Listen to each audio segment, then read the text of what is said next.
Hello everyone, I hope कि हमारी इसकी तैयारी आपकी बेहतर चल रही है। मॉक टेस्ट अब आपके आ चुके हैं ऐप के ऊपर। लिंक डिस्क्रिप्शन बॉक्स में है, जाकर के देखिए, डाउनलोड कीजिए। 100 क्वेश्चंस के सेट्स अवेलेबल हैं। टाइमर लगाइए, अपने आप को इवैल्यूएट कीजिए। मैंने पहले भी कहा है कि EMRS को क्वालिफाई करने का एक ही सही तरीका है, मैक्सिमम यहाँ पर आपकी पढ़ाई के साथ साथ उसका डबल जो है आपको करनी होगी प्रैक्टिस, है ना। और टेस्ट सीरीज़ भी यहाँ पर फ्री हैं, तो कुछ टेस्ट सीरीज़ को देख सकते हैं आप। साथ में टेलीग्राम के माध्यम से आप कंटेंट की PDF डाउनलोड कर पाएंगे। अब आते हैं आपके कमेंट के ऊपर। यहाँ पर बहुत सारे बच्चों के सवाल थे कि मैम इतने हार्ड कंपटीशन में कैसे हम यहाँ पर सिलेक्शन ले सकते हैं।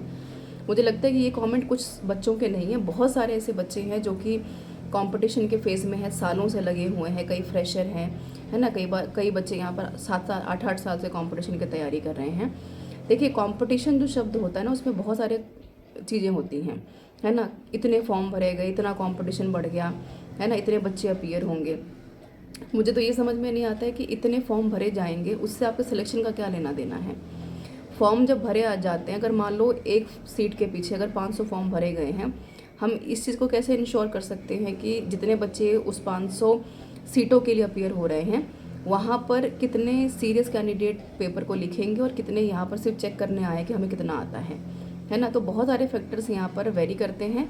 तो कितने फॉर्म भरे गए हैं, कितना कंपटीशन टफ होगा, उन चीज़ों से बाहर निकल करके फोकस करें अपनी कमांड, अपनी स्मार्टनेस के ऊपर, अपनी प्रिपरेशन के ऊपर, मैक्सिमम प्रैक्टिस के ऊपर, जो बहुत इंपॉर्टेंट है कंपटीशन को क्वालिफाई करने के लिए। आप किस दिशा और किस दशा से, यानी आप किस ट्रैक पे हैं और क्या कंटेंट पढ़ रहे हैं, ये बहुत मैटर करता है। और कितनी प्रैक्टिस कर रहे हैं। 2 पन्ने पढ़ रहे हैं, बहुत इंपॉर्टेंट है कि 2 पन्नों के लिए आप 20 मिनट डेली प्रैक्टिस कीजिए। तभी आप रियल टाइम एग्जामिनेशन जोन में बैठ करके पेपर को न सिर्फ लिखेंगे, देखेंगे, बल्कि उसको क्वालिफाई कर पाएंगे, है ना।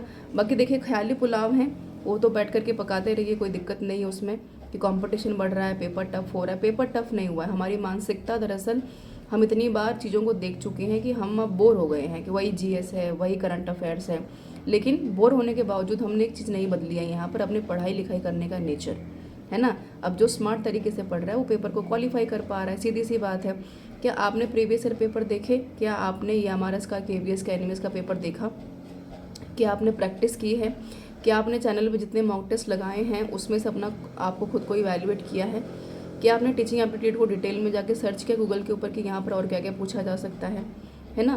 क्या आपने खुद डेप्थ एनालिसिस की? कि आपने सिलेबस को दिन में कम से कम एक बार देखा है?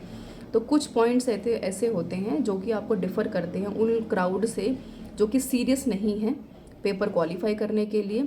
100 में से 10 ही बच्चे पेपर निकालते हैं, लेकिन वो 10 कैंडिडेट सीरियस होते हैं। आपको ये श्योर करना है कि आपको यहाँ पर आकर के ये जानना है कि कितने कंपटीशन है, कितना पेपर भरा है, कितना फॉर्म भरा गया है, कितनी फीस है ना। या फिर चुपचाप बैठ करके अपनी तैयारी करनी है और कंपटीशन को क्वालिफाई करना है।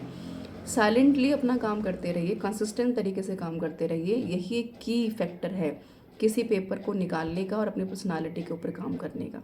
बाकी आप कितना हार्ड वर्क करते हैं ये इवैल्यूएट कीजिए जा करके, ताकि आप जान पाएँ कि कितने तैयार हैं पेपर को क्वालिफाई करने के लिए।